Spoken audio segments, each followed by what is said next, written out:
right, Chaz, welcome back to the show. It's the Grit, first show of 2026. Wow, can you believe it? We're here, finally. The ball has dropped. We're on the other side. Wild. How you feeling? How was New Year's? Are you recovered? All that? Yeah, good. Mellow, just over, family house. Well, yeah, just ate, laughed, I think was in bed by 11. So I can't remember what we watched. We watched something. So I heard the fireworks pop off at 12. And Happy New Year, everyone. When you said you watched something, did you watch a movie? Yeah, but I can't remember which one. I can't remember what. It was something Relay, maybe. It was. Oh. Did you watch Relay? No, but it's on my list. Yeah. I don't really remember much. I think I was out pretty quick. Okay. So not bad, not good, just can't remember. Yeah. There's a lot of good movies out right now. There sure is. So many. I still got to get to tonight on tap is the bullfighting movie. I cannot wait to get into that. I've been waiting for the right time where I can just savor it, where I can sit and savor. And I might even, now that I'm thinking about it, I might just do it today at some point if I have time. I don't want disturbances. I just want to soak it in. Great decision. It is a savor type movie. For anybody who doesn't listen to Noble Rot, which you should, we were discussing this film on Noble Rot, or I was recommending it actually to Chaz, but it's a documentary. It's called Afternoons of Solitude, and it's about a bullfighter. And it's unflinching. It shows bulls being killed. So it shows matadors getting gored up close. A lot of the shots are super tight, like almost too tight to see everything like the full bull or the full bullfighter, but it's so close that you see the most gruesome bits. It seems like that was intentional. But so I'm not recommending this to everybody. The reason why I'm saying about the gore is to give you a fair warning that if you're not up for it, don't watch it. But it gives you the most unvarnished look at what that whole sport is. And it's beautifully made. It's incredibly well done. And I thought it was fantastic. I cannot wait to watch. Yeah, no dialogue. There's no scripted dialogue, and there's no interviews with anybody. So it's just a camera following this guy and his work. And any dialogue that you do hear is just, conversations that are just picked up by the mic. So it's slow in terms of pacing because of those things, but I was captivated the entire time because it's so well shot. Like, it's visually captivating the whole time. What turned you on to it initially? Was it a review, or did it just come across your feed and you thought, well, that looks interesting? Yeah. I followed film reviewers on Instagram.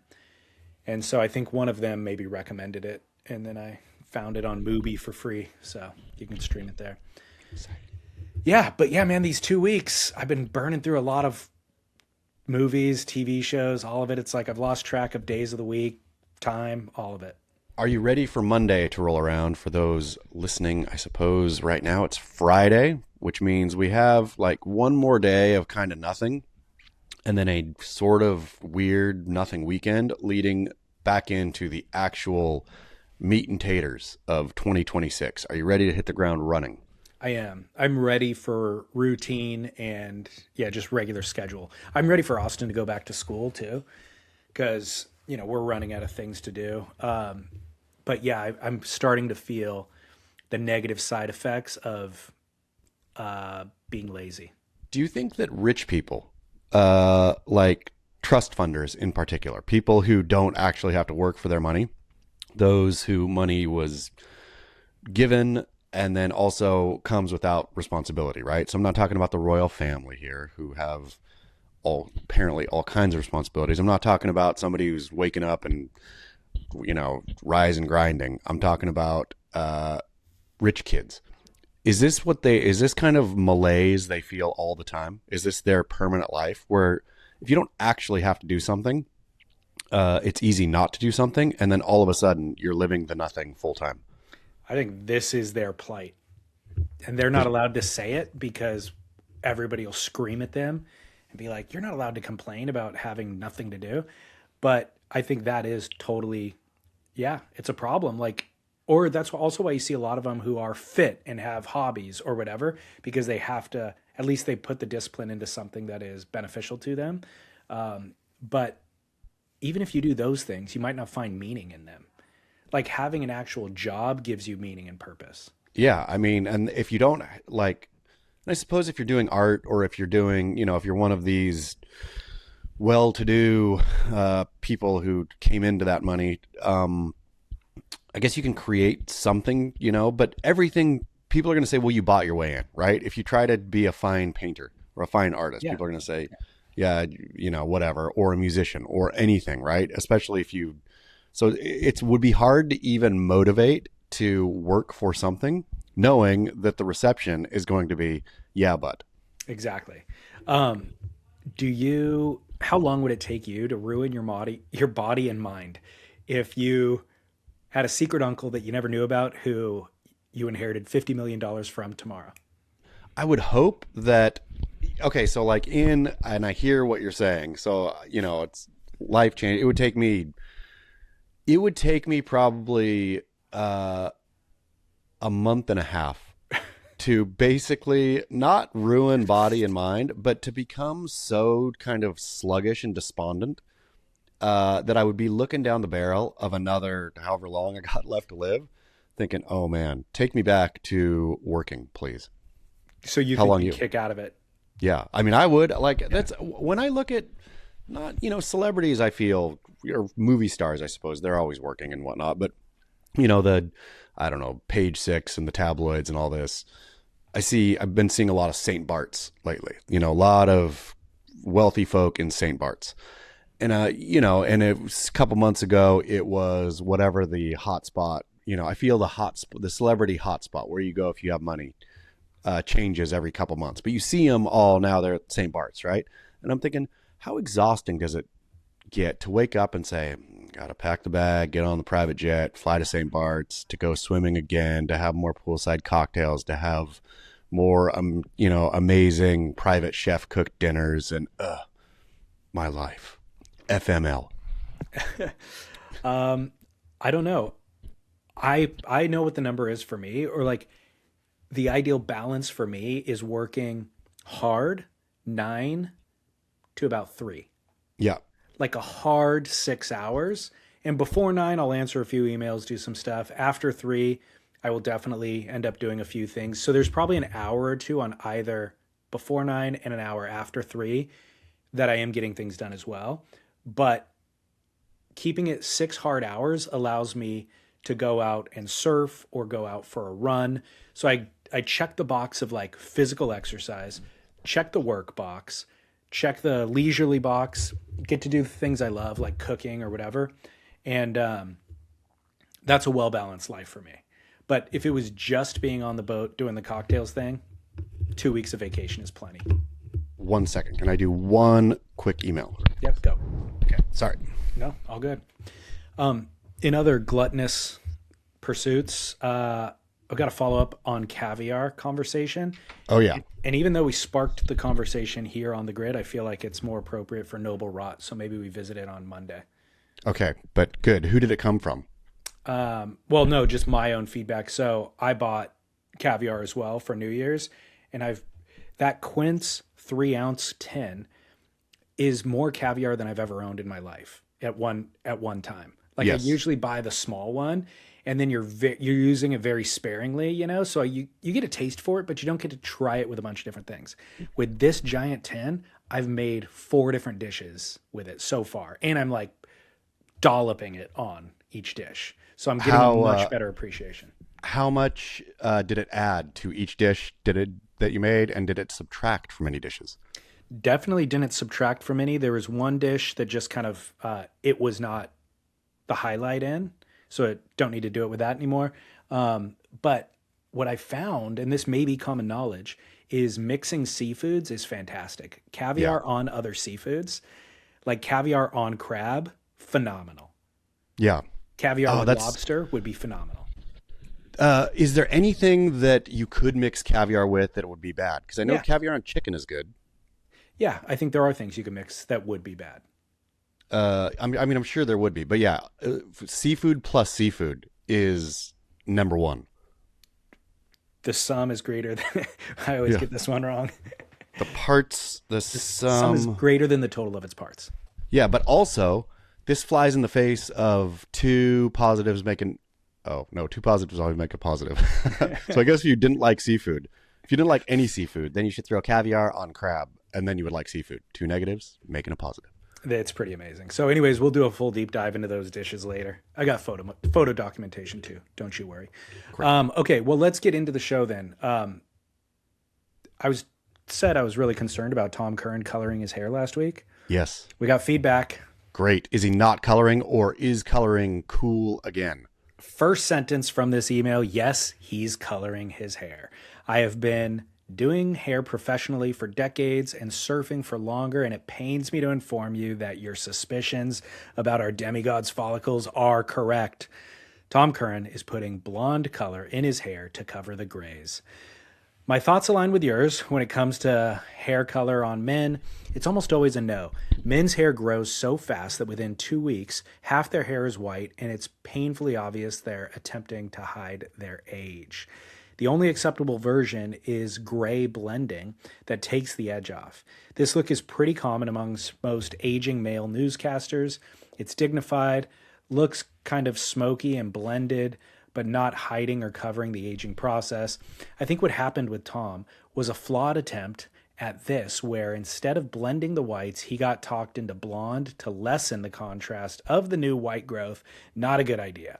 But the real flaw is when the blonde hair gets wet and it doesn't even look blonde. It looks gold or canary yellow, and now Tom looks like he's got his hair done at a beauty school and the internet's talking about it. But here's a kerfuffle for you. Is grandma gold hair color so uncool that it's cool and intentionally out of step, like with these roller skates? Keep Matt in SD. That's a great question, something I did not consider. What if Tom Curren has such dignified, beautiful, perfect salt and pepper that it would look try hard for him to go natural? It's possible. If to keep up with Tom being Tom, right? Yeah. Again, the socks on the ears, the weird, crazy hats, everything Tom does. If Tom, showed up at the boardroom show in roller skates. Roller skates. If Tom Curren all of a sudden looked like George Clooney, if it would all be so jarring that it wouldn't go, that he has to have some weird kink in his hair. No. So what you're misunderstanding is that there's nothing he could do that we would actually say looked bad on him. Because even with the blonde hair, he looked cool. It was me imposing how I feel about men who color their hair on him. It was like, Tom Curren stands alone. He still looks cool. But is he coloring his hair? And now I have to go through this mental exercise of, well, is that okay for Tom to do? Is it not okay? And then we have to have a greater discussion about, is it okay for men to do it in general? And the reality is, it looks weird on men in general, but Tom gets away with whatever he does. So if he went natural, he gets away with that. If he does this, he gets away with that too. So the only, when reacting to what Tom Curren does and applying to either the greater population or to yourself, that's a fun exercise, I suppose, but, a solo fun exercise. Because Tom Curren can do no wrong, I suppose, is what we've come to conclude. Tom Curren can do no wrong, so it's unapplicable to broader population. It's just, you can think about the broader population. You can say, oh, look at what Tom Curren did. I wonder if other people do it. Yes. And Tom Curren can do no wrong is a statement. It's not as if I am accepted that fact and now I impose that rule moving forward every time, because when he shows up doing something weird again, I reassess.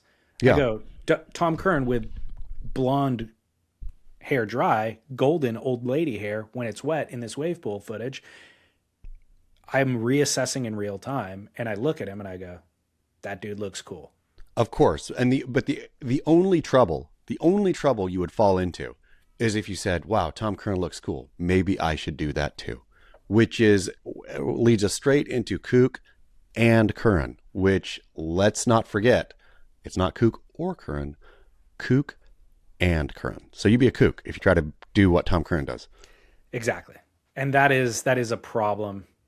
I mean, now that we know the parameters, we have calculated the data that as it comes in, ran the numbers, know the parameters, we know how to proceed and we can make good life decisions moving forward, because it's an easy trap to fall into of just Absolutely. this is what the celebrity influencer does, and by then they influence everybody else to do the same thing.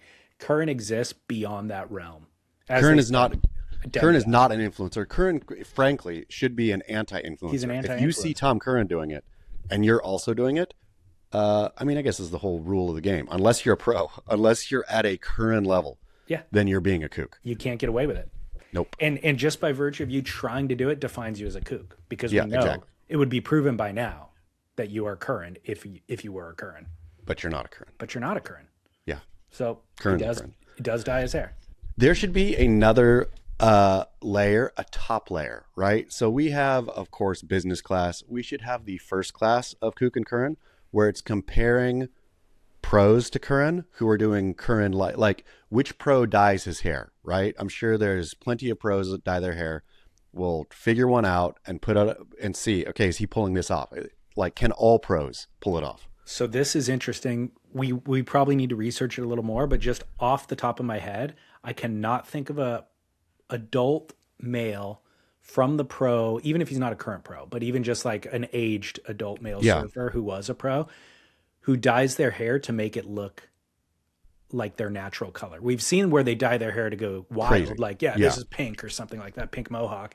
But somebody who's just trying to make it look natural, I cannot think of a single pro who does that. I can't either.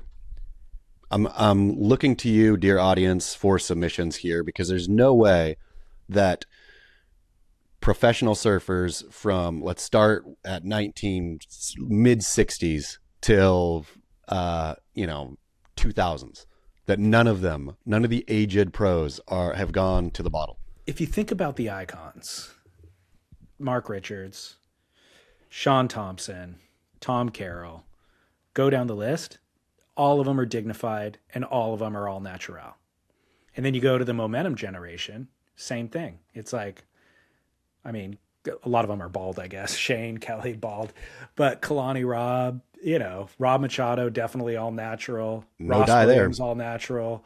Like, everybody's all natural. Man. And good on them. Well, good. So I wonder then, also, I suppose, I don't know any of those surfers besides Aki. I think Aki is roller skated, right? I think, wasn't Aki roller skating in a Sterling Spencer bit? That was with Tom Curren. Yeah. It was because Curren is a roller skater. Yeah. But so I wonder though, no pros, even pros know too. If we try to do Curren, we're kooks. Yeah. Like no pro has gone so weird as Tom Curren. Yeah, he stands alone. Yeah. He stands Good alone. on him. It is what it is. Accept it. Okay. Also, we got another follow-up, which is a phone call. And this explains itself, so I don't need to. Kia ora, James here from New Zealand. Listening to your most recent grit. In regards to Mr. Pipeline, I feel Gerry Lopez still has that title. Picture this. John and Gerry Lopez paddle out. It's just the two of them, and it's perfect. And Gerry feels, he's got it in him to give it a really good go. So they're out there. Obviously, normal lineup rules apply, but who do you think would give priority to the other? Would John feel like he's Mr. Pipeline, so he deserves it? Or would Gerry feel like he deserves it? And who would seed it quickest? So this is in reference a couple of weeks ago during the Florence Pipe Pro. I was saying John has become synonymous with Pipeline. They run the event now at Pipeline. They sponsor it. They're running the commentary. There's three brothers out there. John's kind of the pinnacle of them. And just as Butch Van Aertsdalen was the original Mr. Pipeline and then lost the title to Gerry, it might be time for Gerry to hand that title down to John. That was my argument. Exactly. And so here's the thing. Great call, great point. But what should happen is that Gerry should have enough sense to realize that he is no longer Mr. Pipeline, right? That he has handed the title over and therefore act accordingly. He should, of course, John, because John is polite. John is a good dude. John will cede to age, right? It'll be age before beauty in this case, but it shouldn't be. It's only that way because John is Mr. Pipeline and acting like Mr. Pipeline. Let's look at the British royal family right now, right? King Charles is old. Prince William, son, young, fresh, ready to take the reins, right? Of course, you would have to think the country would be better off with a handsome, younger King William, right? There's no way that King Charles is handing over those reins, even though he should. And so I think in this question again, or the setup between Gerry Lopez and John Florence, yes, John would defer, but that doesn't mean that John should defer, or that doesn't mean that John's not Mr. Pipeline. I mean, yeah, this example of them being in the lineup together is full of problems.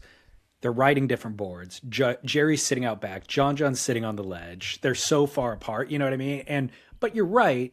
John would probably let Gerry have the set wave because he's polite, and that's just what you do for your elders. Yes, it's a purely elder respect thing at this point. It's not a title ownership thing. Because whoever is seating is only one part to consider. The other thing to consider is who gets the best waves that day. And I guarantee you, Gerry will style into 3, and John will have 14 in their 10-point rides. And he's going backdoor too. Here's the thing too, I suppose. Unlike the crown in England, or crowns most places, as was proven with Butch, Mr. Pipeline doesn't have to die for us to anoint the next Mr. or for the next Mr. Pipeline to get anointed, right? Correct. That crown gets taken. And if not now, when? If not who, how? If not whatever. John is, and at some point, John will have to cede that crown while very much alive to young Tau Slater. I have a additional thought that I think solves the entire problem. The name Mr. Pipeline already feels cheesy to me. Like we've never acknowledged, it's just not the greatest name. The Prince of Pipeline makes perfect sense. John doesn't need to be Mr. Mr.'s weird anyways. He's the Prince of Pipeline. He could just start a whole new reign. But this also means there's a King of Pipeline. So is the King of Pipeline Mr. Pipeline? He could actually, I thought Prince sounded good. He could be King of Pipeline then. Okay, but then if John Florence is the King of Pipeline, that means Gerry Lopez is basically a 9-to-5 worker bee at Pipeline. Hey, Mr. Pipeline's checking back. Hey, Mr. Pipeline, how's your weekend?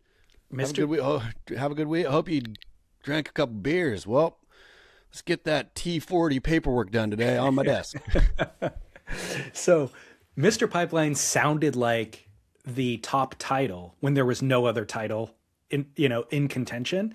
But yes. John could easily just grab the crown, create a better title, King of Pipeline, and it does exactly what you said. It now not only comes in higher than Gerry, but also makes Gerry look like he's a worker bee. So I think we're going to have to put this one out too. Thankfully, John Florence himself is too humble to do this. But we do have Pat O'Connell back behind running the show or helping to run the show at Florence, the brand. So Pat, get on it, because now we have lineage also. We have King of Pipeline, do a little merch, King of Pipeline. Only John needs to wear it, right? Anybody who else wears King of Pipeline merch would be like trying to do what Tom Curren does. No, he's the King of Pipeline. But you also have Princes of Pipeline, which are Ivan and Nathan. That's nice. There's a lot in contention for the Prince title. The reality is, like with any nickname, you can't bestow it upon yourself. No. And even his brand, I don't think, can bestow it upon himself. So what Pat O'Connell's job should be here is not to create Florence merch. It's to get us to talk about it, or get other influencers to talk about it. Create the name in surf culture awareness and let everybody else deem him as king. That's true. Because back to the Mr. Situation. Reggie, how did I just blank on his name? I'm not sure. Mr. October. Reggie, wow, what a gaffe. Reggie Jackson. Baseball, yeah. Reggie Jackson was Mr. October, right? And there's no other Mr. October. There's been some Mr. Novembers if the playoffs or the World Series slips into November. There's, I think, Mr. September is a, real bad one to be. It means you, I think, choke when it gets serious.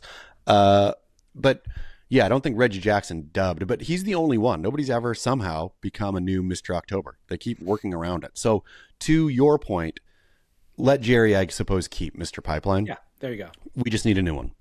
We need a new one. It's King, and we're starting here. And by the way, Florence, they will print merch eventually, but it won't be for sale. It'll be like, hey guys, we heard you talking about it on the podcast. We got some special merch for you. So you'll start seeing King of Pipeline shirts being worn around, and you're like, how do I get one of those? And that's the way you start the cult following and proper nickname. But the other thing is, you got to do this maybe in concert with a big pipeline win. Yes. You can't so you just crown him. Like he comes out, he wins this WCT, the first one or the last one, whatever. And it's just, ladies and gentlemen, it's King of undeniable. Pipeline. Yeah, it's undeniable at that point. Like if you called him King of Pipeline and then he goes out in the pipe event and gets last and Noah Dean wins, it'd be weird. Yeah. So you gotta hang your hat on a win and then it becomes cemented. Totally. And he's had enough wins there before where nobody's going to argue. Nobody's going to be like, wait, he won Pipeline one time. You just calling him the King of Pipeline? No, nobody's going to. Yeah, exactly. We all kind of know it already. You just have to kind of cement it with the win. On one thing. Hang your crown on that win is what I meant. Agreed. Not your hat. Okay, good. Well, I'm glad that we got to the bottom of that. In surf news, the segment that gets shorter and shorter every week. Huge sponsor shakeups this week. Wow. Gabriel Medina gone without even very much of a whimper. So this is interesting. Gabriel Medina and Rip Curl have parted ways after 17 years of a very fruitful relationship, arguably, from either side. This, I think, reflects a general turn or a kind of a less dependency on the, quote, surf industry from top-level pros. His star is bright enough where he's not reliant on surf industry brands to make an income anymore. And it also indicates that he's probably grown bigger than Rip Curl to a certain degree. And, there's no real value in being associated with him. He can earn more money elsewhere. And if he does sign a contract with Rip Curl, that'll prevent him from making certain types of money elsewhere. So it seems like being a free market agent is more valuable for him at this point. I'll be curious to see what comes out of this, right? Because you would think that those one-off deals with clothing brands, even I think people assume maybe you see like, Saint Laurent or Louis Vuitton, whoever, do like one-off deals with an athlete. Those deals are never, I think people think, oh, these are huge, billion-dollar brands. So this guy's getting paid out for this thing. Rarely have I seen big money, right? It's like usually there is some money, but the brand play is more about the exposure, Sure. And the people who are doing those kinds of brand deals are not nobodies, right? They've already made their money typically, and all to say, so it's not like he's going to go do a, blue chip, whatever deal somewhere. So then it's worth it to have that Rip Curl money, I feel. But I guess they must have, Derek surmised that they must have given him such a lowball offer that it wasn't even worth for him to take, right? That it was so below, I don't know, not only his worth, I guess, or what he thinks he's worth, or actual worth. Gabe, let's not forget, it's not just that he's a popular winning surfer. He has by far the most Instagram followers in surfing, that is currency in and of itself. He has enough there, and you would think also rabid Brazilian fan base, you would think it would all work for Rip Curl to keep him on, but clearly it doesn't. It's not like they're going to say, oh yeah, we're making a bunch of money, let's lowball him. So just based on his Instagram following alone, I think he can generate more income and revenue from that influencer model in that space than he was making from Rip Curl. If you just took some comparable of an influencer who has this, or an athlete, professional athlete who has the same number of followers as him, what is their income from the brand deals that they're doing? I think it's more than what Rip Curl can afford to pay him, or what the traditional surf model is. And the other thing is his friend group that he's hanging out with, they all know the model. Like I'm guaranteed he has conversations with them about like, okay, how much are you making? And then when you look at what your obligations are to the surf brand in that contract, there's non-competes. You know, you can't do deals with other clothing brands or whatever. And I think he looks at his buddies who are doing various deals with other clothing brands, runs the numbers and goes, I'm just going to pursue the influencer model. And or and not only is there, non-competes, not only are you locked into the category, but there's work associated with that, Yes. right? Like no matter what, you still have to show up for a certain amount of days of either photo shoots or it's not just, oh, you're Gabriel Medina, we're paying you all the money, you do whatever you want. But I wonder if he's looking over now at Former, if he's looking at, surfers who have started their own brands and that are working, who knows how much Former is generating, or who knows how much Rivian Projects is generating, or any of them. But clearly they're still around. I wonder if Medina says, look at me, I've got 15 times the social media influence as these guys. I know Neymar. I know, I'm buddies with Brazilian celebrities also that can help me push this thing. Yeah. Where if you just started like a mostly Brazil-based brand, if you couldn't crush it, if you were him. I don't know that there are any plans in the works for any of that, but guaranteed that's an option for him. Like he's entertained the idea that I can do that, and maybe I would like to do that in 5 years from now, but I can't do it under this contract. So this contract is limiting a lot of opportunities, and I need to pursue those opportunities. And he's got teams of people who can pursue them for him as well. Yeah. So I think this is, early to say whether it's a good move or bad move, and I'm not an expert enough to say that, but I do think it's reflective of a shift that's happened, a bigger shift that's happened, where the industry and the industry brands have actually less importance for the athletes than they ever have before. Of course, and I think especially with when you factor in, back in the day, being on a Quicksilver or a Rip Curl meant that you were also on all these team trips, right? Like there was Rip Curl and Quicksilver and Billabong. There was it was entree to this team, whichever team you were on, which you couldn't you couldn't buy your way in there, right? Yeah. So you get to go on, if you were on that Billabong team, you got to go on the trips with Taj and Mick Taj and Joel and, Aki and all that kind of stuff. You're on the Quicksilver team. You were with Reynolds and, Slater back in the day and whatever, where now I don't know that the, Quicksilver team or the Rip Curl team or the Billabong team has, if they're doing that kind of thing anymore. The teams have disbanded, and to be honest, you could point directly at the brands themselves for the disbanding, because they put the onus on the athlete 5 or 10 years ago. It's like, you know what? We're not even running ad campaigns in magazines or like coordinated ad campaign efforts in the way that we used to. So you hire your own filmer, you go on your own trips, you generate your own content, and then, by the way, tag us this many times throughout the course of the month. Yeah, that's what we'll pay you for that. But yeah, they lost control. They did, or ceded control. Or yeah, exactly. Like they honestly did not. Well, whatever. I don't need to beat them up. But the other thing is that prestige that you're talking about.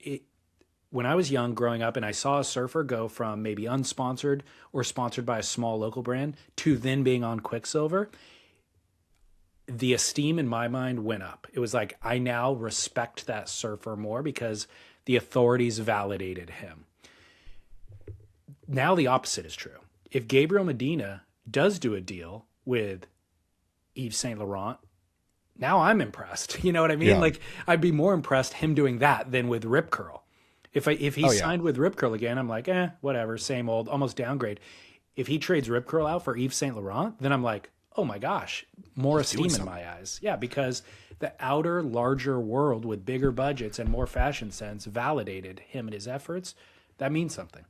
Do you think that this is lightly damning on Rip Curl? Do you think Rip Curl, by losing or by not signing or not continuing the relationship with Gabriel Medina, does that tarnish Rip Curl a bit? Or conversely, do you think they were going to be spending all this money on Gabriel Medina, sticker on the nose, now they can put those resources into either, developing younger talent who's going to be more interesting, or doing, more interesting projects or doing something more core to the brand than having your Rip Curl sticker on the nose of Gabriel Medina's board. I think it's very damning for Rip Curl. I don't know, damning's not the right word, and damaging isn't the right word, but it is a huge misstep to lose Gabriel Medina. Who is the marquee surfer on Rip Curl's team these days? Mick Besides Fanning Mick would Fanning. still be it. Yeah, Mick would still be it. Mason Ho would be up there.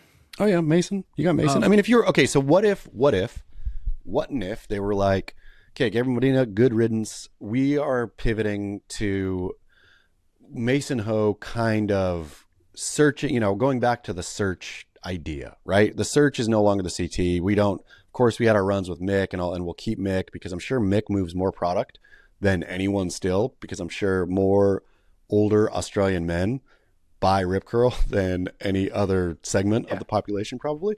But if they were like, we're going to fully pivot, we're going to actually do another search. It's going to be Mason, and Mason's going to be our dude. It's going to be Mason and pals. Mason and Tom Curren. Yeah. Tom Curren's another marquee. Yeah, all of that's great, but it's not those guys. I don't want to say Mason's replaceable, but those guys are, Mason is in a conversation with 5 to 10 other surfers who are equally as good as what he's doing. Gabriel Medina is a once in a lifetime rocket ship of an athlete. And the reason I answered so quickly to your question of whether it's damning or not for Rip Curl is we have another example we can look at. Was it damning for Quicksilver to lose Kelly Slater? Yeah, I mean, yes. Tremendously. But I would say I think that's different, and maybe it's not so different than this, but I think Kelly actually stabbed Quicksilver in the back. Kelly helped kill Quicksilver. I don't know that Gabriel is purposefully trying to kill Quicksilver. I don't think, well, explain more. What do you mean by stabbed him in the back? I don't think he was trying to kill Quicksilver. Yeah, I think Kelly only thinks about Kelly, right? And so Kelly saw an opportunity. This brand had built Kelly. Kelly, I feel, and what? Do you owe something to $1 billion corporation or what Quicksilver was worth back then, right? And who helped who more, blah, blah, blah. But Quicksilver really helped develop Kelly Slater. They made Kelly Slater. And at the time that they needed him to say, help us a little bit, Kelly Slater was like, out the door, bitches. I'll see you later. I'm doing what's what for Kelly Slater. I think they were both rocket ships propelling one another. And I wouldn't say 50-50, but I think they were lucky to have Kelly for sure. Kelly was lucky to have them being supportive and growing at the clip that they were to support him. But my understanding too was he wanted more involvement in the company, whether it's shared ownership or doing his VSTR line where he has his own line of clothing that they're manufacturing differently than the Quicksilver stuff. And the constraints of the corporation would not let him have the creativity and the freedom that he did. And so I think much like Gabriel Medina, Kelly got to the point where he's bigger than Quicksilver. As a brand, there's more brand potential for Kelly than there was being associated with Quicksilver. And so he had to leave and do his own things. I think it was more damaging for Quicksilver when Dane left, right? And Craig. Talk about a stab in the back. I mean, Dane went on the attack. Yeah, but Dane was pissed, I think, in a way that much. Like Dane was aggrieved, I feel, by what had happened and all that. I feel Dane got rolled over by Corpo. He, like, Kelly Slater didn't come up under corporate Quicksilver. Kelly was at the start, or not at the start, but more closer to the start, right? I feel Dane just got smashed. Like, it was so counter to who he was, and he did it as long as he could. But Dane's, good riddance, don't let the door hit you on the way out, made more sense to me than Kelly's.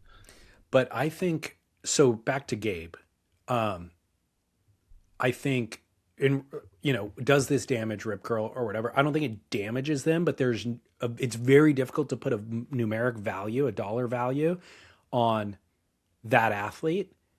And they tried, and he didn't want the number. But I think you can almost pay him whatever he asks because he's that valuable to the brand. I have a curveball for you here, David. Okay. Scales. What if Rip Curl was like, hey, we are willing to pay X, more than you've ever seen before, but We need to see MRIs, X-rays, physicals. We're going to treat you like baseball teams, basketball teams, football teams, whatever, treat their athletes when they're going to pay them that much money, right? And if they looked and they saw, you know what, that knee, what was it? What did he injure again? Was it knee, ankle? What kept him out last year? Shoulder, rotator cuff, maybe.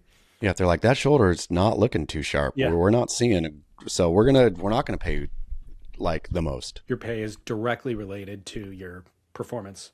Yeah. So this is actually another point that I had in my notes, which is I think this may also reflect a shift away from competitive surfing for Gabriel. Yeah, for sure. I mean, why did but also it's weird though, and I guess it's not weird, not the exodus, the return back, right? All the Carissa Moore and John and everyone coming back to this year's tour surprised me when it happened. I thought all those guys, or not all of them, I thought most of them were off into the sunset. The fact they all came back, I mean, what do you make of that? Well, I don't know. I think each individual has a different objective and motive, but for Gabriel specifically, I think he would love to win another world title. That has to be his objective. But I don't see him being so singularly focused on it like he was in the past. And so, especially if he's pivoting away from these like 3 to 5 year contracts with a surf brand who clearly has goals and incentives for you to perform in this medium, the contest structure, and he's shifting away, like I said, to this influencer kind of model, then he's going to have other obligations to service that model. And I think those are actually, there's more career potential in that model anyways. So I think he'll come here and dally, like as a little dalliance. And if he mows people over easily and wins a world title without trying 100%, absolutely take it. But if he has a lot of resistance and competition this year, I don't know that he'd be sticking around for a following year. I got another curveball to throw you. What if Gabriel Medina is right smack dab in the middle of the nothing that we talked about at the start of the show? If Gabriel Medina has lost kind of direction, motivation, he's been for the last year plus, since the Olympics, he's just been kind of moving around from one party to another. St. Bart's today, south of France tomorrow, and he just can't dig deep. Like he's stuck. He's lost in the lethargy. Sometimes that's what you need to come back super hungry and strong. Yeah, but if he just can't, if he's like Rip Curl comes and says, "Hey, let's get ready to go for this year," and he's like, "You know what? Call my agent. I got another 4 weeks in Aspen." You know what? I'm gonna keep a question mark there. I'm making an argument that he's kind of like unstoppable and he can do whatever he wants, whenever he wants. But the reality is that's not a certainty for me either, because throughout the year that he had off, John also had a year off. And then every once in a while, John posts a banger clip surfing perfect waves somewhere. And it's the best clip that we've seen that month. Gabriel Medina doesn't do that. Gabriel Medina posts a lot of gym selfies and party selfies, and the clips that he shows are him surfing some dumpy beach break in Brazil, but it's not like earth shattering. So I don't know that his passion for the actual lust of surfing is what it would need to be to win a world title. Well, and also, I mean, I feel beyond that a bit. John took his year off and sailed the Pacific. John was on the ocean all the time, right? I feel John's love of the ocean is self-evident in everything that he does, everywhere, every place he spends his time. He just loves the ocean, right? I don't know that Gabriel Medina loves the ocean like John Florence loves the ocean. Yeah, I agree. So the other conversation here, as it relates to big sponsorships, is current world champ Yago Dora ending his partnership with Volcom and immediately signing with Vissla. So off of Volcom, long time, similar, I think it was like 13 years or something like that for Yago. And he's also our current world champ, which I've never seen a sponsorship happen. Usually the sponsor would do anything to keep that world champ on.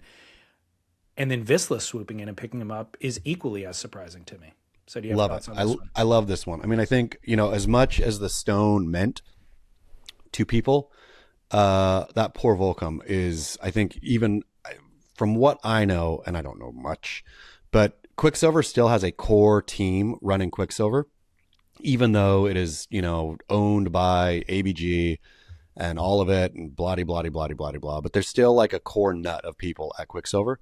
I'm sure there's something like that at Volcom too, but I think Volcom got more licensed out, right? Where I think it's just fingernail clippers and pool toys in the Hurley kind of way, where there's no actual meat and taters there. And so for Yago to say, yeah, who knows if they were even going to pay him more, but for him to say, yes, I could put a fully licensed logo on my board again, or I could go for a legit surf company. Vizsla, Pawnade, it's a legitimate surf company. Love that they saw opportunity there also, and love that they worked it out, right? That clearly Yago didn't come in and say, I'm sitting world champion. You need to pay me $10 million a year, right? Whatever that, because Vizsla doesn't have the most money in the world. So however they came to that agreement, I love it for both of them. Love that Vizsla saw opportunity.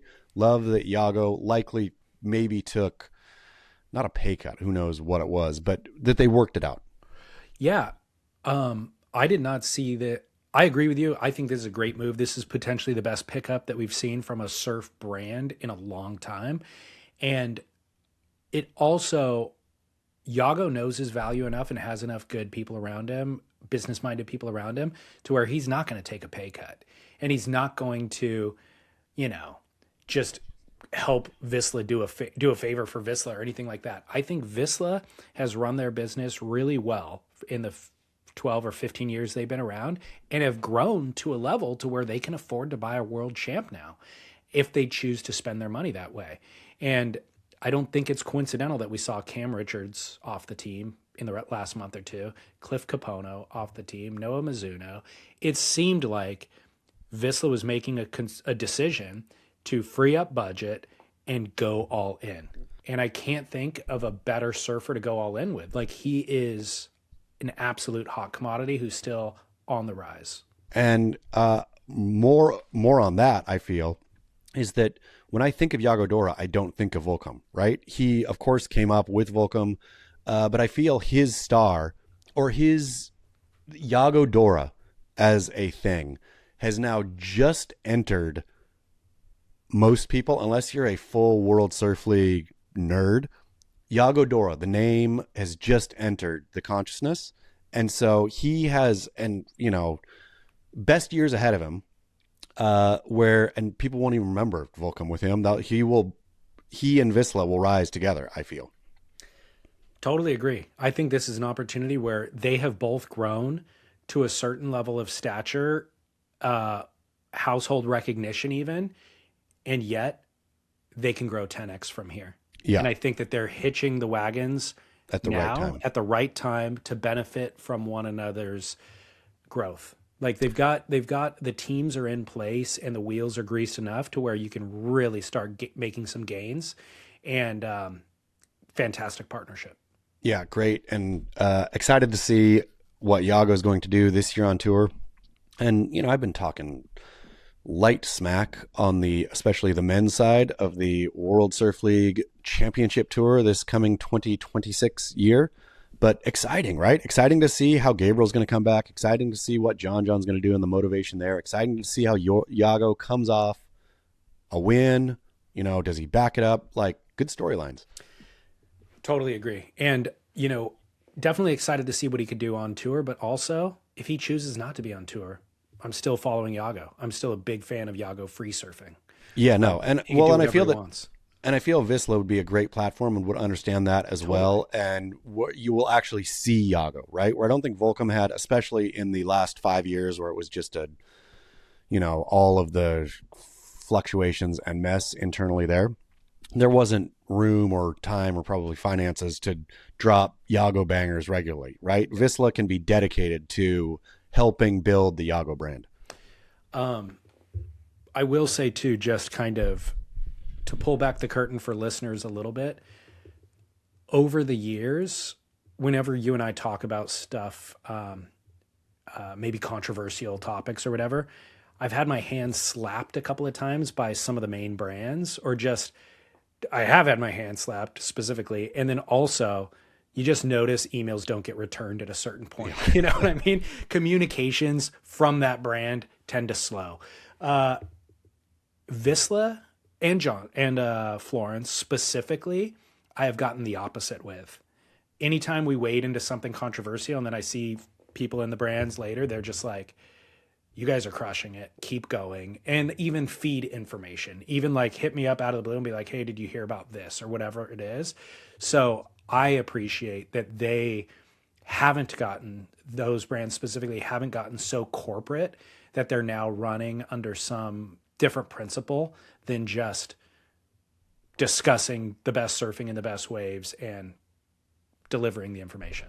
Well, and understanding also that, you know, they're not perfect and that it's okay for, it's what surfers do. Surfers smack talk, Yeah. you know, all kinds of stuff. And to be on the receiving end sometimes is not like the worst thing that ever happened. It's just surf stuff. Yeah, no, with the Vista guys specifically, they're like, God, it's gotten so boring. Like, keep it up. What, like, go deeper, go harder, kind of thing. So I always appreciate that kind of ethos too in the sport. The other one that nobody seems to have talked about, I don't know if you even saw this, but Jack Robinson putting a Binance sticker on his board and publishing a full commercial on his Instagram account with partnership with Binance, which is a crypto purchasing platform, trading platform. And isn't Binance's, he got pardoned. What isn't Binance's founder or CEO or whatever got busted for what? Something. Larry? Something. Larry? And then Trump pardoned him. Yeah, Trump pardoned him. Yeah, I mean, I guess crypto has all the money in the world right now and got to spend it somewhere. Might as well spend it on Jack Robinson. Well, it makes sense. I mean, good for Jack, first of all, for collecting a paycheck from this. Because, I mean, traditionally in surfing, you had 5 categories that you can collect a paycheck from. So the idea that now you can expand that and open it up is interesting, and good on him for taking advantage of it. But what's the other thing that's funny to me is it used to be surfers were trying to sell surfing to mainstream culture. You know, that was the ultimate move, was you get Kelly Slater well known enough to where Nordstrom and Macy's in middle America is buying Quicksilver product and non-surfers are buying it.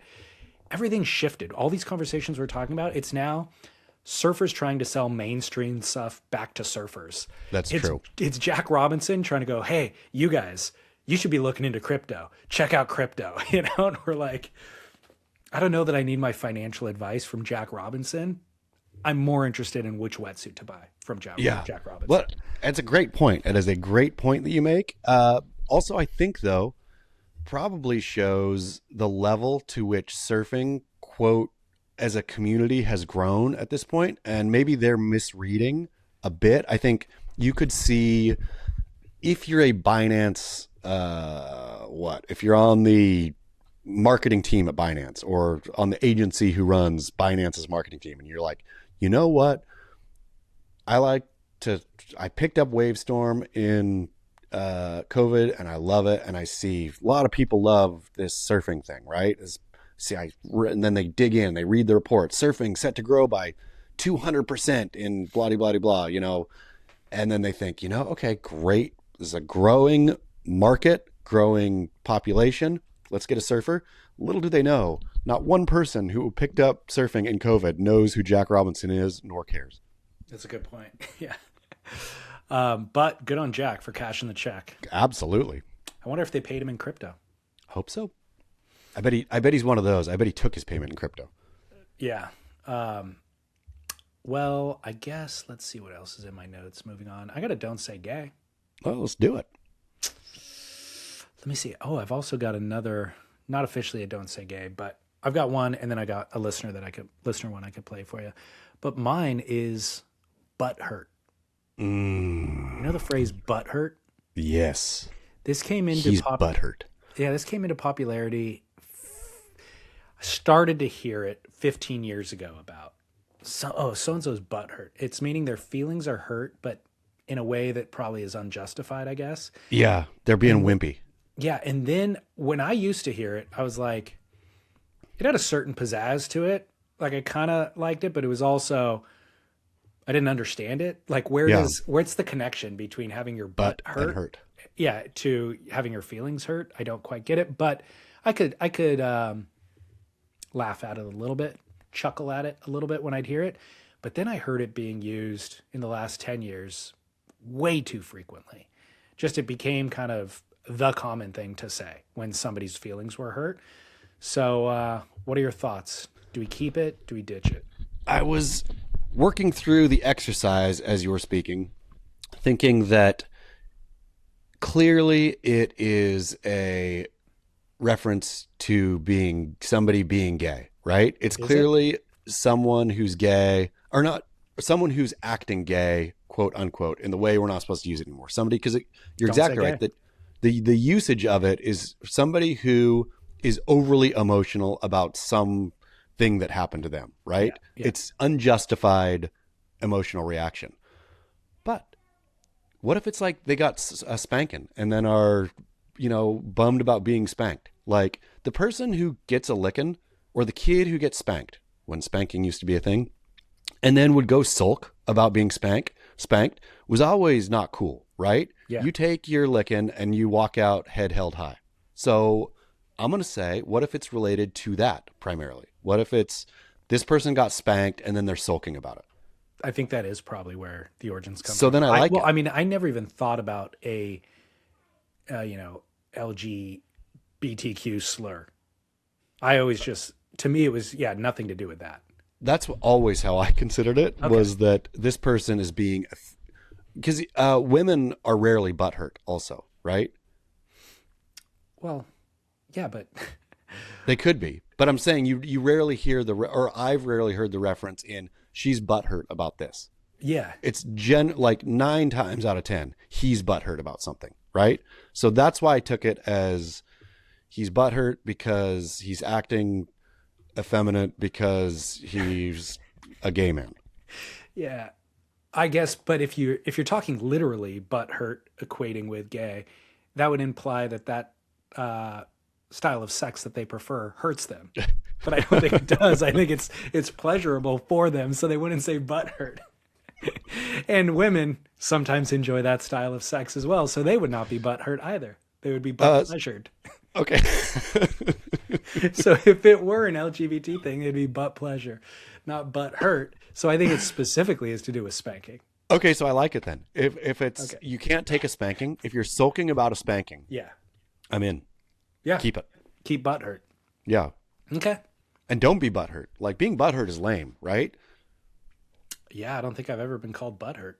No, did you? I mean, you probably have been butthurt, where then you had to recheck yourself and say, "Oh man, I'm acting butthurt about this thing. I better pick myself up and dust myself off." Yeah, you know what? Now I'm going to start using it. I never used it before. I was coming into this conversation ready to banish it entirely, and now I'm thinking of scenarios where I could be using this. Yeah, because it's a use because I was thinking if we're going to take it out, we have to replace it because it is specific to somebody taking a licking and acting sooky about it, right? And that is a valuable category to call that person out. Specifically, they're taking a licking deservedly is the way that I Yeah. think of it. It's like you did something, you're getting punished for it, you got spanked for it, but now you're sulking to make yourself the victim, even though it was self-imposed. You 100%. That's what Butthurt it is not only essential, it needs to be applied with rigor correctly, but with rigor. And somebody who gets called butthurt needs to very much check themselves. I'm going to use this starting with my wife. When I get my feelings hurt about something and then I realize like I was wrong about that, I'm going to be like, hey, honey, I was really butthurt over that, but I'm glad to tell you I've come around to your way of thinking. I'm through it. I'm through that now. I realize the error of my ways. Did kids get spanked still when you were in school? Absolutely. Yeah, they were still spanking kids at my elementary up through junior high for sure, maybe even high school. A spanking was still a punishment. And the kid who went, I remember seeing kids would go to the office to get spanked by the principal, and then they would come back, and of course, oftentimes they were crying, or tears down cheeks, which was fine, whatever. But if they were bad attitude about it, like, you could be hurt, you could be embarrassed, you could be tough, you can't be sulky. Yeah. Because they went there deservedly. Yeah, they got something they did, sent them to the office to get a spank. Have you ever spanked Hemi, or did it ever even cross your mind to spank her? I think Hemi's got spanked once. Daughter Ava got a brand new computer and had just opened it up. It was sitting at the kitchen counter thing on her computer, and Hemi came up and dumped a glass of water all over her head. And I think Ava like threw the computer out of the way, and somehow there was no damage. But it wasn't me who did the spanking. It was the wife went and spanked. I think she got because I think Hemi was gleeful about it. Yeah. Did it work? I think so. She hasn't been spanked since. So She hasn't must dumped have. water on a computer since. Yeah. Has Austin been spanked? No, he has never been spanked, and I've never felt the need to spank him. So I feel the need to spank. I feel it is a valuable thing to hold in reserve. But for me, what it's used to do is to teach a lesson if the child is endangering themselves severely.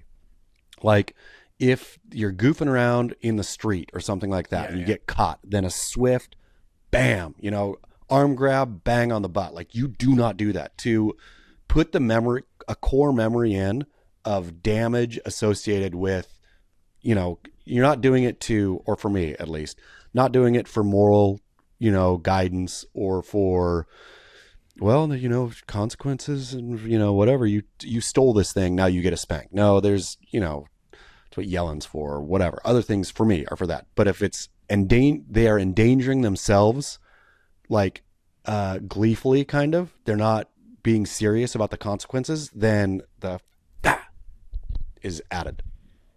I guess the thing that I try to caution myself against, or put maybe restrictors in, is lashing out in anger. So it's like, if my corrective behavior for the child is happening, boom, because I am out of control in my emotions, then it might be something that I regret doing later. So I like having plan in place for how to respond to the child's behavior and be 3 steps ahead.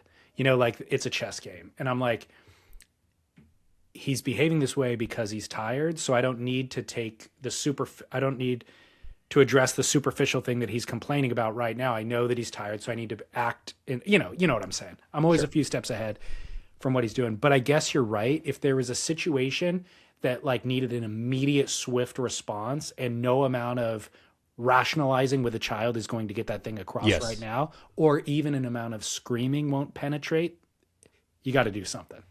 I think it's the older daughter got spanked once too. Not by me, but it was obviously, hopefully. But I think she was playing at the airport on a luggage rack that was super dicey, and got told not to a bunch of times, and this thing was going to fall. And so then she got, a swift whack to the butt, and that stopped that behavior, and also cemented in her. She's never played. I've never seen that kid. She's 23 now. Never seen her goofing around with luggage racks.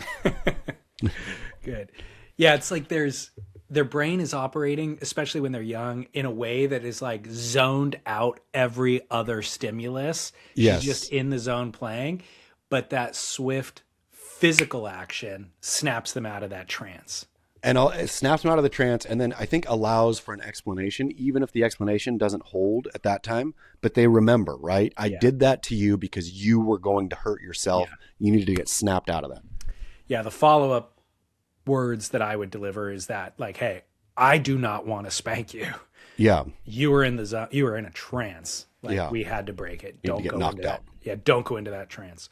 Yeah. Okay, good. And then I've got one more listener call to play for you. It was the same dude who called in about the Mr. Pipeline thing. Here from New Zealand with a bit of a don't say gay, kind of. I really feel the following words should be banned from the surfing community when we're in a lineup. So, yo, no, go, sound far too similar to each other, and it's bloody confusing when you're trying to figure out if you should or shouldn't be taking a wave, and somebody calls out one of those things. So let's ban yo, no, go, bro, yup, and nup, and instead let's replace all of those with yours or mine. I like that he provided solutions. Agree. Also, I've been caught in this before as well. I think probably many of us have, right? With the no-go in particular, like where last time I do believe on the shoulder had the no, no, no, no, no, no, no. And so I pulled back and the dude was like, ah. And I was like, what is that? I was telling you to go. And I was like, oh, dang it. Like I'm so conditioned. Because at that time, too, you're conditioned to, I think, naturally do what you're going to do. So if you're conditioned to drop in, if that's your natural state, if you hear the go or no, you drop in. If you hear if your natural state is to be, hey, I'm going to let you go, then you're going to pull back. But yours, mine fixes that instantly. Love it. Thank you. Thank you. Easy to implement this. We all have been through on the losing end of this miscommunication many times. It's losing either way. That's the thing. It's like mass losing, because if you're on the shoulder and you don't go on a great wave and you had an opportunity for it and you didn't go because you heard no, that's a bummer. If you get dropped in on, that's a bummer. All of it's a bummer. All of it's a bummer. And this has gone on way too long. Like we need this PSA to be heard loud and clear. Yours, mine. And I think, I can't remember specifically using yours or mine, but I definitely at a certain point abandoned the no and the go. Yeah. And I probably choose a different word like on the fly, but I would love now to just use this. This is just mine, yours. This is just cemented in my brain now. Yours, mine. I do also, we could probably design a whole segment for the minutia, the difference, the communications that you use in those moments in surfing. Yes. And the tricks that you pull or the little suggestions you try to offer, like I'm in position with somebody else. It's a better right, but they're in position for the right. I'm just like, all right, you going left? Just to try to get them to go left. And sometimes just your influence and overt confidence with it encourages them enough to where just you only have like a split decision, and they're just like in that split decision, I'm going left, and you're like, sweet, going right. Yeah, that baiting someone into going left or going right, as it might be when it's crappy over there, but just asking, like, because you have to be. I mean, happens to all of us, of course. Usually, I'm so fixated. I'm a regular foot. Usually, I'm so fixated on the right, no matter what, that I just say no, I'm going right. But even the fact that I have to look over at the left for a second and see, oh, should I?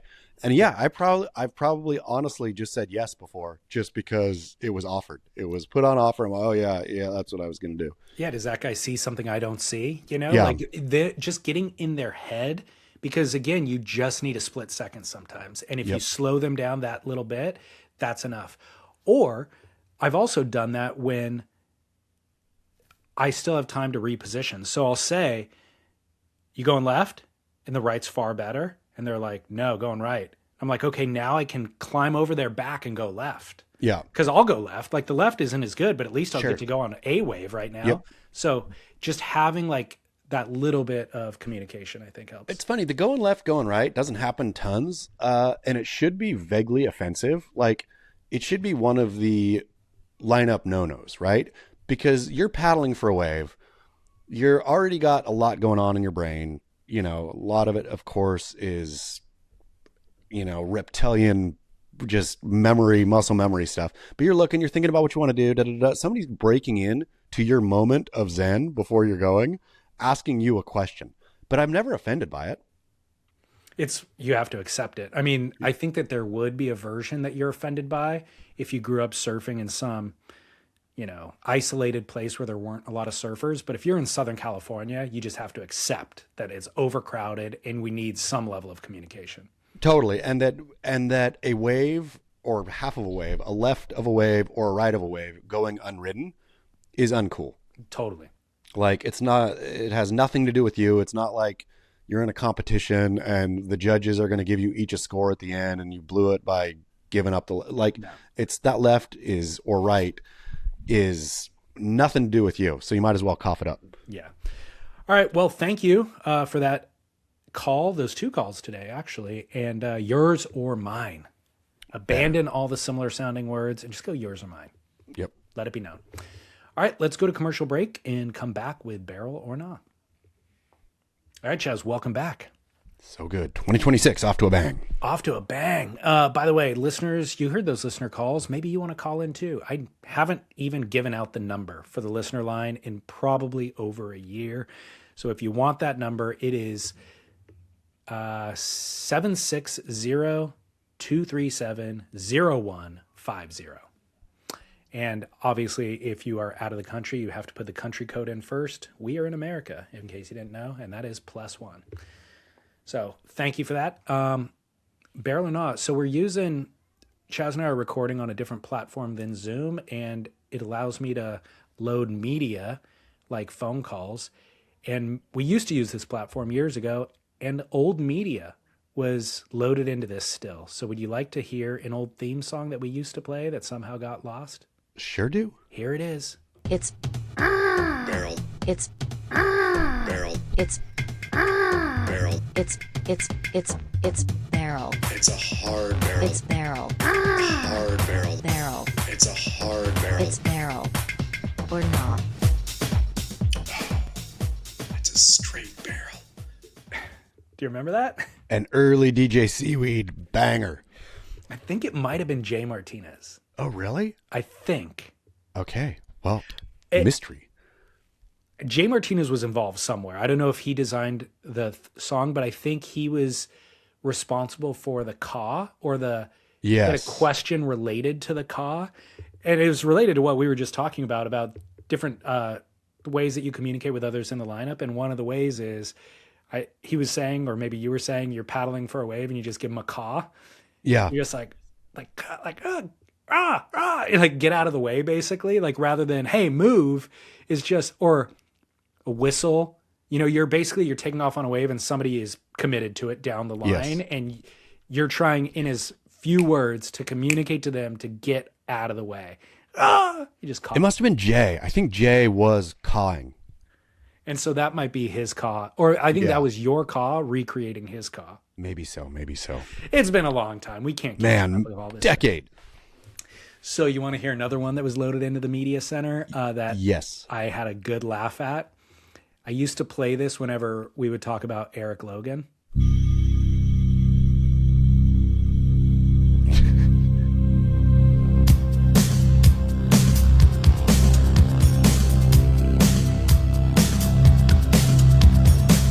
And do you remember what spawned it? What was the first reason we started playing this? I mean, of course, him wearing Felipe Toledo's skin at Surf Ranch. Yeah, it was it. So good. And this then introduced me to my favorite Instagram account of all time. What's it called again? Spawn Ranch. Yeah. Spawn Ranch. So I should hope everybody. No, not Spawn Ranch. What's the one where they just do... I thought it was Spawn Ranch. No, it is...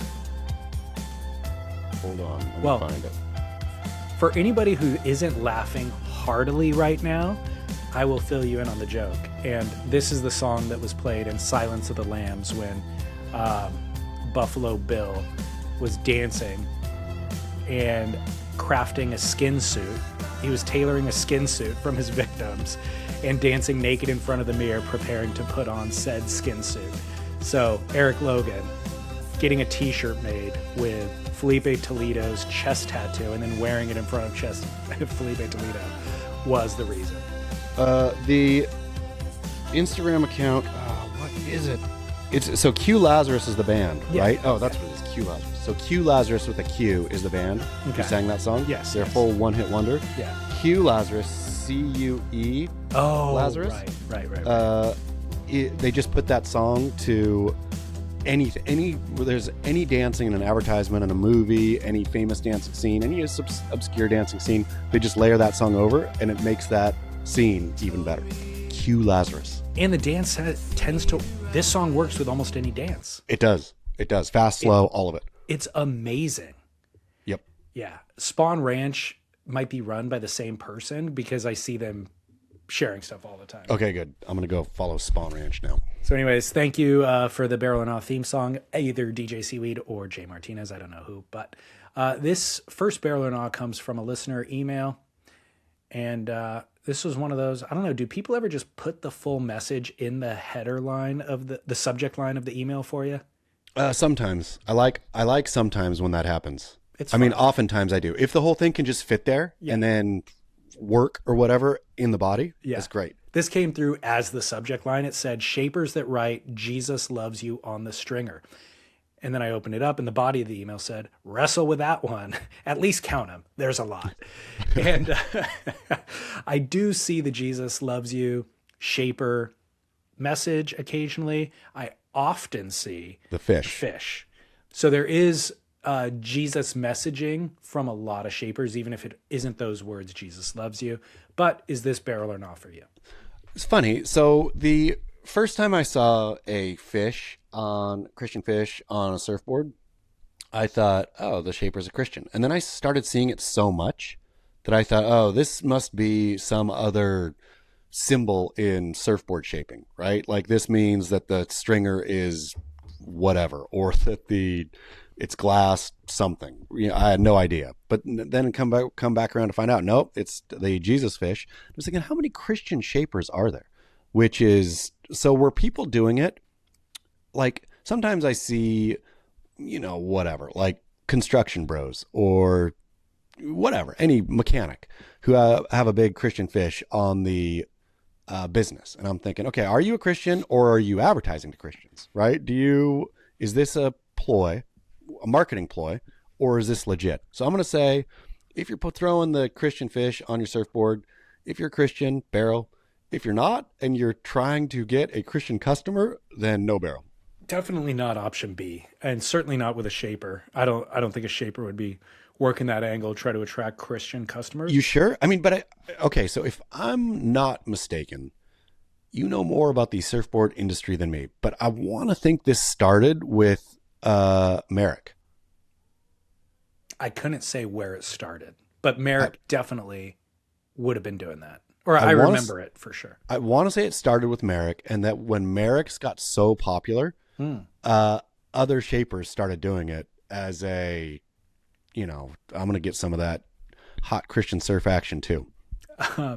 So the bigger question for me here is foisting your religious belief or messaging on an unsuspecting paying customer is really the question. Well, I mean, and also I suppose now that I'm rounding back on this, to what end, right? Is somebody looking at that Christian symbol on your surfboard, and is it doing anything meaningful other than becoming noise? Possibly. So that's where I landed when I was thinking my way through this one is I am not going to be swayed into a different religion because somebody wrote a symbol on a surfboard for me. Yeah. So if we had a Jewish shaper there are Jewish shapers, I'm sure. Did a Star of David? Yeah. And if they put the Star of David on the bottom of my surfboard on the stringer, I would not be offended and I would not be converted. Would it be entirely immaterial to you, i.e. noise? You just look at it, or would it cause you to pause for 1 second and think, oh, that shaper really takes his Judaism seriously? Yeah, I would think that for a second, but it would not be influential to me in any way. Now, if there was a radical, extremist version of a religion and they're putting a symbol on the board, I might take umbrage with that because this is now my object that I paid for that I'm going to have to live with for the rest of my life. And it's got a swastika on it, let's say.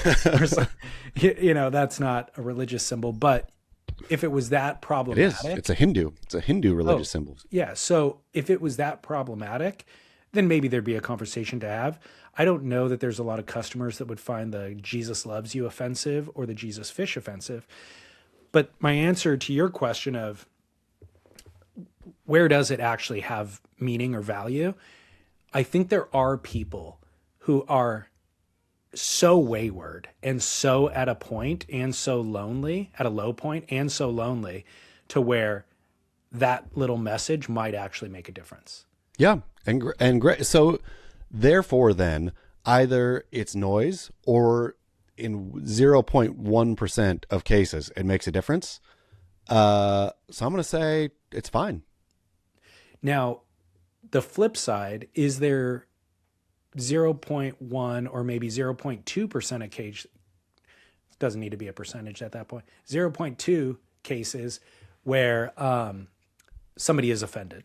Sure. Where somebody's like, I am completely atheist and now I don't want you foisting this upon me. Great. But I will say their offense is outweighed by the potential good caused to the person that, it buoyed them in a time of need. Okay. So you don't see it as a risk for the Shaper's business to be foisting that upon you? I don't see a scenario in which somebody goes and picks up a brand new board and they're feeling rough and they see that Jesus fish and they said, that's the last straw, and jump off a bridge. Right.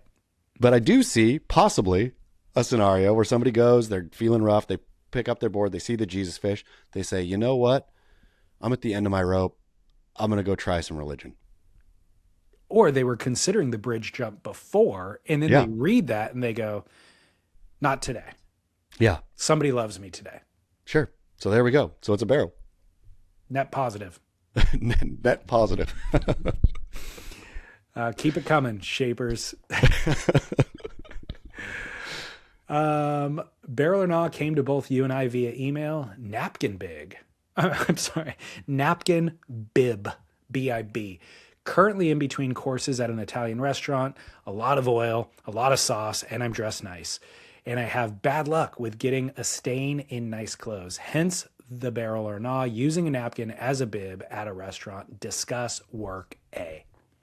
I mean, Barrel, I hate to say it, you'd hope not, right? You'd hope we could all be sophisticated enough to eat our pastas and our lobsters. And I mean, so lobster is an automatic barrel. It comes with, it's part of the lobster eating experience, right? They hand out bibs because you're smashing the thing and inevitably there's no control, right? Well, smashing, if it's a smash scenario, absolutely put the bib on. I know, but I'm saying that's why you're given bibs when you go to a lobster joint if you're breaking the lobster claw, right? Now, we should all be sophisticated enough to eat a saucy red pasta dish delicately enough not to get any splishy splash. And or for that matter, I mean, I know pho or ramens or various soups that like require some kind of slurping, but those are clear broths tend to be. It's the marinara, which is a tough one. And I'm going to say you got to really weigh it out. And if you got a nice shirt on and nice tie on, it'll save the shirt and the tie. But you look like a fool. You look like look like a 4-year-old. You look like a 4-year-old. And so that's the battle. That's the battle. And I would rather have that nice shirt. Do you have any nice white dress shirts, David Lee Scales? I was in this exact scenario in a nice, from quince.com/surf, a cashmere button-down shirt. Yes. A white button-down. It's a blended cashmere. It's like, I don't have it here. It's like cashmere and cotton. So it doesn't look like a cashmere sweater. It's not the same to the touch or even the eye, but it is the nicest white shirt I've ever owned in my life. Like, it's so luxurious feeling. Like, I just love wearing it. New Year's Eve, went out to a fancy meal wearing that, and did not spill a drop, ate saucy things, ate a soup, plenty of splash potential. I have not splashed on my shirt in at least a decade. Not even inadvertently. No, not in a fine dining environment. Like if I'm in the kitchen cooking or something, I'll get stuff on me. But if I'm sitting at a table eating, no splash. I've been as careful as I can be, and will still come out and come home and see just a little dot right there and be like, oh, get Tim Robinson-esque angry in the mirror. But and so what I'm also going to say though, for my barrel, as I'm continuing to consider, there's precedent. The Godfather, all these guys in Italian mob movies, when they go in and eat their pasta, oftentimes they tie up the bib napkin and dig in. So I'm going to say there's manly precedent for the bib that's not just a 4-year-old child. I could be wrong here. You'll have to check the data later. Those are giant human beings that I've seen do that. It's somebody over 250 pounds. They've got a lot of real estate that they're trying to cover. Yeah. You don't see Michael Corleone doing it. I'm gonna go back. If I don't see Michael Corleone and or Ray Liotta in Goodfellas, if I don't see them ever bib tie, then I'm gonna say no barrel. But I'm gonna go back and check the evidence here. If Ray Liotta and or Al Pacino as Michael Corleone bib tie, we're good to go. I mean, look, I think we've landed on something here, and it is maybe it's okay to do it in an Italian environment and no barrel anywhere else. That's the only place. Because that's the only argument that you even tried to make. That's where this initial email came from, was an Italian restaurant.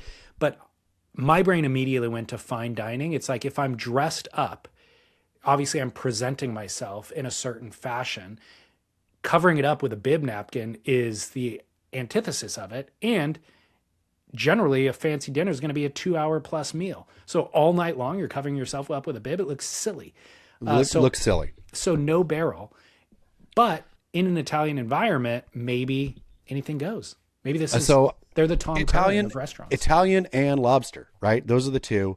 I can't, if you're cutting a, prime rib drizzled with, what do you put on prime rib? Oh, horseradish and jus. Yeah. Yeah. Like all this kind of stuff, you should be able to control, right? It's the noodle. It's the floppy noodle that gets a little out of control that'll whack you. I'll tell you what, maybe I've spent more time in Italian restaurants than our listener. I had a close tie to an Italian restaurant for a decade of my life, and it's not a threat to me. I can eat a sloppy noodle. Do you spoon spin your spaghetti? The spoon is a bridge too far. I use the bottom of the bowl. The spoon operates as a bottom for what you're spinning against. You have a bowl, and you could use the bottom of the bowl as well. Man, this is making me... I'm going to go put on my fanciest white dress-up shirt and go out for a bowl of a spaghetti bolognese and see how I go today. Look, don't go wild. I think you're just going too wild. Like I'm too caught up. I do that. Get it on the fork. Take my time bringing the fork to my mouth. Actually, my mouth to the fork, more likely. Eat it over the bowl. If something lands in the bowl, it's fine. No big deal. And take your time chewing your food till you get to the next spin. It's true. If you're shoveling it in your face, of course, you're going to have problems. The problem is, as I'm thinking about this a little bit more, it's the alcohol exuberance and clouded judgment that you get from like the alcohol plus a bowl of spaghetti bolognese will put you down a bad path. I'm sure there was a time a decade ago where I ran into that too, but I worked past it. Okay. Wow. Yeah. I'm sitting pretty in my cashmere shirt with no stains. It's a good place to be. I'm going to, without looking like a 3. Join me. Okay. Endeavor to. So final barrel and all kind of follow up from our noise canceling earbuds conversation.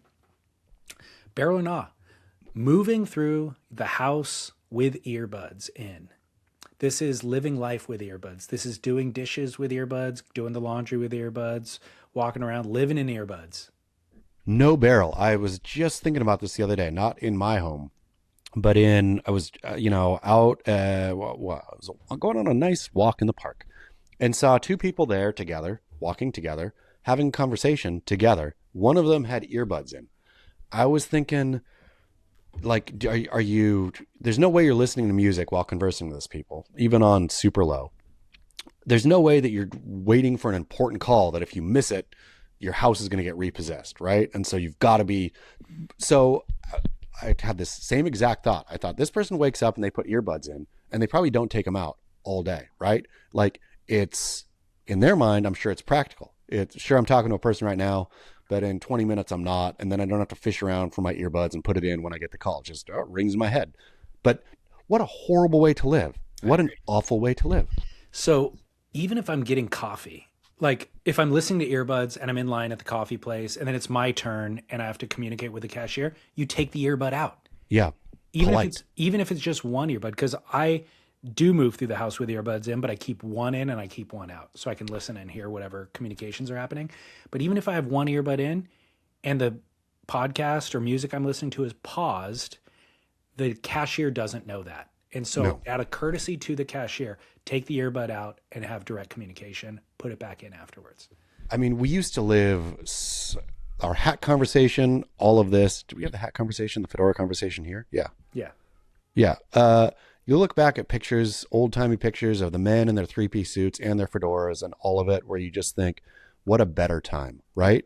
To keep those small little bits of decorum, of class, and it's sad that we've sunk so far that taking your stinking earbud out when communicating with another person needs to be said, but it just needs to be said. Well, it does need to be said. And then as it relates to this barrel or not, I think I am transitioning into a nah, because I do move through the house with earbuds or a earbud in, but in 2026, I think I'm going to really try to stop, because like if Lauren has stuff that she likes to listen to, I have stuff I like to listen to, it doesn't make sense to blast it through the Bluetooth speaker at this point. I don't want to hear her stuff. She doesn't want to hear my stuff. So we'll do portions of the day where she's doing chores, I'm doing chores or errands or whatever, and you're just on your own program. And so it makes sense just to listen to your thing while you're doing the thing, because you want to be entertained. And then we have to communicate with one another. You pop it out, you communicate, and then you go about your day more. But my follow-up thought is, why do I need to be entertained all the time? Like, I can't do a little laundry in silence. You know, like you don't need it in from the morning you wake up till you don't need stimulation from the moment you wake up to the moment you go to bed. Aside from people listening to Noble Rot or The Grit around the clock as much as you want, I 100% agree. Talked about, I think it was on Noble Rot, where wife forced the quit off Spotify. Yeah. And I'm on to Tidal now, and I like Tidal. I enjoy Tidal, and there's probably, if I wanted to spend some more time getting into the discovery aspect or whatever, right? Like Spotify became such a just feed you stuff. Like I would always listen to my, it would give me Discover Weekly, I think on Monday, and then Release Radar on Friday. And it was AI, music that AI, the Spotify algorithm is tailored to me. I would maybe like one or two songs out of every, weekend or whatever, Release Radar and Discover Weekly.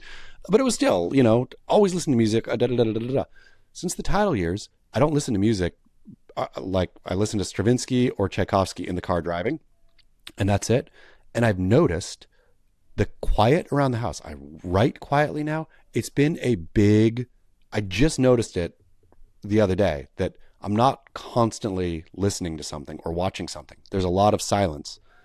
And I don't know what the end result is going to be yet, but thus far I'm enjoying it. Good. I think we need to go back to that a little bit. The constant, there's great time for entertainment. There's a great time to listen to music. Why do we have to be listening to music all day? It also should be almost a focal point of appreciation. Yeah. It's like I'm taking time now. Yeah, it's not just background. It's like I'm taking time now to appreciate the music and really absorb it, rather than having a million thoughts running through my brain while it's kind of just playing as a distraction in the background. Yeah. So I think that's the move. Yeah. So earbuds, moving through life with earbuds. No barrel. There's times to do it. Put your earbuds in when it's time for earbud time. But times not to do it. Yeah. All right. The other thing is, when I'm doing this around the house, if Lauren or Austin do want to communicate with me, there's always them saying something and then me taking it out and saying, what did you say? And them having to repeat it. There's that step of interruption and someone having to communicate again. And so that does, even though it's minimal, it creates a certain divide, And everybody's it's like, in their own world. Yeah. Just be present. Yeah. Be in the same world. Okay, cool. Very good. Well, Happy New Year. Happy New Year to you. Happy New Year to all listeners. Thank you so much for 2025. Hope 2026, my New Year's resolution, David Lee, is just to do this better. Podcast better? Mm-hmm. Let's do it. Yep. All right. Well, I'm in for it as well. And enjoy the final couple of days of the lost week or the dead week. Because when I see you again on Monday, it'll be game on. Green light. Go time. Go time. Go time. Hit the ground running. All right, everybody. Happy New Year. Keep work.